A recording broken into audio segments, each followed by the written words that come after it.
Ladies and gentlemen, today, January 2nd, 2018, Happy New Year from the entire staff of Labeltv, and welcome to the 12:30, your midday news bulletin on the best Pan-African channel ever. We opened this newscast as Liberian President-elect George Weah on Saturday declared the country open to investment and pledged to tackle entrenched corruption in his first speech to the nation since decisively winning an election last week. Take a look at this. Speaking in front of reporters and aides packed into a small conference room at his party headquarters, Weah thanked his predecessor, Nobel Peace Prize laureate Ellen Johnson Sirleaf, for enabling Liberia's first democratic transition in over 70 years, but said he was determined to usher in sweeping changes. Ideas that have inspired our campaign and dedicated to delivering for the Liberian people.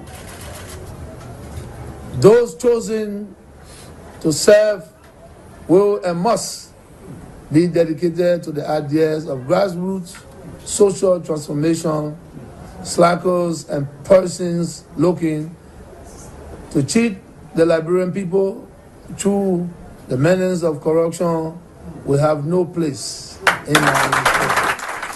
Weah, a former soccer star who became the only African to win FIFA World Player of the Year in 1995, scored a landslide victory over Vice President Joseph Boakai in Tuesday's runoff.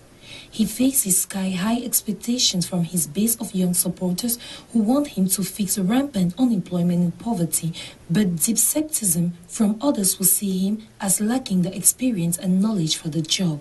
His campaign was thin on policy specifics, and he will now be faced with the messy realities of reviving an economy gutted by low prices for chief exports rubber and iron ore and dwindling foreign donor support. Weah said he will assemble his cabinet in the coming days ahead of his inauguration in mid-January and work to expand the country's revenue base. He also urged Liberians overseas, whose remittances account for over a quarter of national GDP, to return home, calling for national unity in a country that was devastated by civil war from 1989 to 2003 and remains riven by divisions based on ethnicity, class and political affiliation. To our diaspora Liberians, we say come home. This is a new dispensation.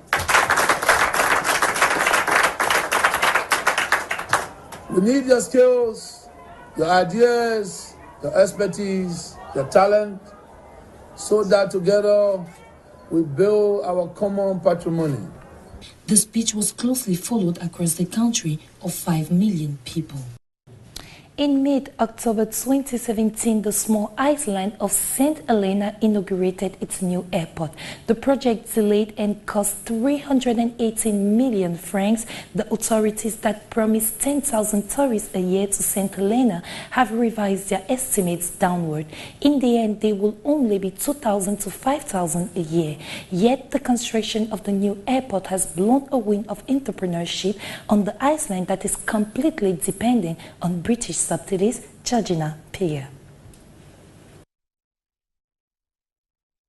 St. Helena is a volcanic tropical island in the South Atlantic Ocean, 4,000 kilometers east of Rio de Janeiro and 1,950 kilometers west of Kunini River, which marks the border between Namibia and Angola in southwestern Africa. Martin Joshua learned hydroponics on YouTube before receiving UK fundings for his 5 greenhouse projects and growing crops and vegetables. Our initial project was really to produce vegetables for the 4,500 inhabitants of the island, he says. So in mid-October 2017, the small island constructed a new airport at the cost of 318 million francs. In Jamestown, the only city in St. Helena, the director of the tourist board ensures that the airport can transform the local economy. We are going to have more visitors so that the restaurants and hotels will be full of guests, which will also require more infrastructure. According to social media, this project will help produce more vegetables, fish, and buildings, which will boost the economy.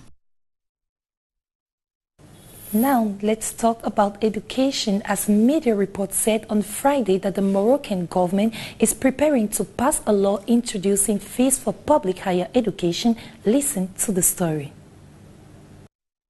According to several Moroccan newspapers, the government will adopt a law this week on the reform of the education system, aimed in particular at ending the free public higher education. A senior official of the Ministry of Education, who requested anonymity, said that tuition fees will be introduced in certain branches of public higher education while ensuring that primary education and secondary are not concerned. Moroccan universities saw their enrollment rise from 780,000 students last year to some 900,000 students this year, including several thousand West African students. The Higher Council of Education, an official advisory body, suggested in November 2016 that affluent families pay tuition fees from high school to university. This proposal had sparked an uproar in this country where failures in education system are constantly being blamed: overcrowded classrooms, cascading school closures, lack of teachers dropping out of school. The state, however, puts the means with 25% of its budget devoted to education. But the results are not up to investment. Morocco is among the 25 least developed countries in terms of enrollment, according to UNESCO, with an illiteracy rate of about 30%. Children from well-to-do families go to the private sector or to French, Spanish, or American schools, while dozens of public schools are closed each year, sometimes to make way for real estate projects. From Morocco, we move to Libya as migrant arrivals to Italy by sea fell by a third in 2017 compared to a year earlier. The Interior Ministry said on Sunday as Libyan authorities helped to slow departures during the second half of the year. Take a look at the story. More than 119,000 reached Italy by boat in 2017 after a record of 181,000 made the crossing in 2016, the ministry said in a statement. Since July, arrivals had declined by more than two-thirds versus a year earlier. Remember, in February, Italy signed an agreement with the United Nations-backed government in Tripoli, promising aid, equipment and training in exchange for its help in fighting people smuggling. The deal was endorsed by the European Union. Since then, armed groups supported by the Tripoli government have fought smugglers in the city of Sabratha, a key hub on the western coast, to stop sending out boats. Italy has equally bolstered the Libyan Coast Guard's ability to turn back boats. More than 20,000 are estimated to have died attempting the crossing to Libya, the International Organization for Migration (IOM) estimates, making it the deadliest border for migrants in the world. But deaths at sea have declined as well, according to the IOM, with 2,833 in 2017, down more than 38% from 4,581 in 2016. In Nigeria, sexual abuse and harassment is rife and no current statistics, as many women are quiet for fear of pervasive victim shaming. The details in the story. A 2013 report by Nigerian Opinion Poll (NOI) polls showed that 30% of Nigerians know someone who has been raped, with most of the assaults going on unreported due to stigma and a lack of confidence in the justice system.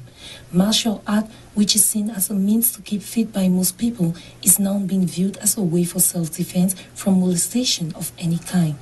A sport initially seen as a male sport is taken on by Nigerian ladies for self-defense purposes. John Anene was motivated to teach martial art after he discovered a close friend was raped. The black belt teaching practical sessions on how to defend oneself from attackers or rapists, says struggle is a motivating tool for a rapist. Martial art helps build confidence and puts people in better situations because it makes them more alert and more aware of other people and their environment. The instructor says many women victims are shy to speak up, but at the same time, they have given report on how the moves learned in the training have helped stop future occurrence of molestation. Igbinoba Osare, a first-time participant, is excited about the moves and went all out to try them out. The student feels she is ready to defend herself at any time.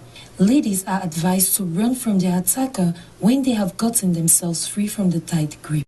From society, let's now move to culture, as Africa, by its essence and culture, has always inspired many artists, and Gabon is no exception to the rule. You will see in her eyes, Justine Adande is a determined woman, determined to become a fashion designer in a country where the fashion industry is still under construction. She is creating her ready-to-wear brand. Since 2013, Jutu has gradually become one of the leading brands in the world of Gabonese fashion. With her Jutu collection that she recently launched, she was able to participate in the London Fashion Week, which was able to give her creations a boost. Listen. Models on the runway at the London Fashion Week donning outfits made by an African. The immaculate designs are created by Gabonese Justine Adande. Justine has longed to take her craft global to showcase her works. For the past 4 years, this African designer created a clothing label, Jutu, Just Universal Bantu. Justine's creations are made from cotton, lining and silk. Depending on the collections or pieces, Justine Adande arts loincloth, printed fabrics or indigo. Jutu is the flagship product and a showcase to the world. C'est un concept qui vise. Now, sporting news. In this newscast, Liverpool manager Jurgen Klopp says it is a matter of respect to allow Mohamed Salah and Sadio Mane to go to an awards night in Ghana for 24 hours before the FA Cup game against Everton. The story is signed Georgina Piga. The Confederation of African Football Player of the Year Awards will take place in Accra, Ghana on Thursday evening, with Liverpool kicking off against local rivals Everton at 7:55 p.m. the day after. Liverpool manager Eugene Lopp says that his experience of managing the third nominee, Borussia Dortmund, and Gabon striker Pierre-Emerick during his time at the German club means he understands the importance of the awards. The awards recognize the best male and female players from the continent, and organizers expect that all previous winners since their inception in 1992 to be present. Salah, who scored the goal that took Egypt to their first World Cup since 1990, as well as 23 and 29 appearances for Liverpool this season, won the BBC African Football of the Year award in December. The 25-year-old missed Liverpool's 2-1 win over Berlin on Monday with a slight groin strain, and Lopp says he is a doubt for the meeting with Everton regardless of his travel. Still in sports, ladies and gentlemen, Black Stars captain Asamoah Gyan has idolized Liberia's president-elect George Weah as his best African player of all time, an example for future generations, to whom he was addressing in Accra last weekend. Ladies and gentlemen, this is today's focus. Get the recap and watch. Of course, you know what a fuse is. It's a long piece of cord impregnated with gunpowder. During his peak as a footballer, Weah played for a number of top clubs, including AC Milan, Chelsea, and Paris Saint-Germain, and became the only African footballer to date to have won both FIFA World Player of the Year and the Ballon d'Or. Asamoah Gyan said he grew up admiring George Weah due to his immense contribution to African football history, and he is excited that he has become a president after pursuing it for over a decade. Mr. George Weah was the only African footballer who had won the Ballon d'Or, world best footballer, the only African. And I want to ask everybody, when was the last time they remembered about that name? Maybe most of them don't even know him, but he was the only one who won it. But because he retired, they forget. Till he became a president. Secondly, what I would say is Mr. George Weah is blessed, and I always support him. He has been my idol since day one. If you ask me about my best African player of all time, I always say George Weah. My best African player of all time, I always say George Weah, because what he has done in football, there will be people coming. He has won the Ballon d'Or. We're not talking about African Football of the Year. He won the African Football of the Year. He won the European Football of the Year. He won World Football of the Year in 1995. The same year, he won everything. And now he's the president. You know, so we the footballers, we need to just follow his footsteps. He has been my idol, but it has been much more, you know, being a president. You know, I sent him a voice message, he replied, you know, and he even mentioned the name Baby Jet. You understand? So it's good. It's good. You know, very, very, very. It's a very good thing. So I wish him all the best. Note that Asamoah Gyan was speaking at the Elite Series held at the Accra Mall on Saturday to inspire the youth to become successful people after a great generation.